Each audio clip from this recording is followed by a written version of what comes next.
హిందూ సంస్కృతిలో ఏకాదశి పవిత్ర రోజుగా పరిగణించబడుతుంది. ఇది నెలలో 2 చంద్ర చక్రాల 11 రోజులు జరుగుతుంది. కృష్ణపక్షం, శుక్లపక్షం. ఆధ్యాత్మిక ఏకాదశి 11 ఇంద్రియాలను సూచిస్తుంది. 5 ఇంద్రియాలు, 5 కార్యాచరణలు, అవయవాలుగా మరియు ఒకటి మనసుగా.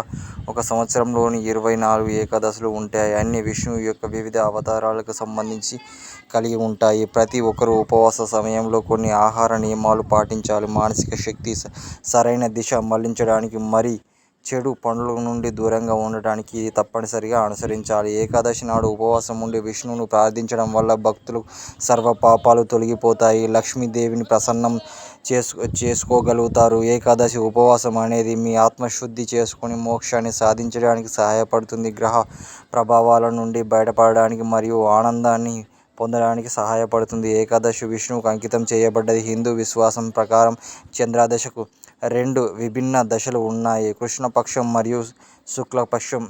ప్రతి దశ 14 రోజులు.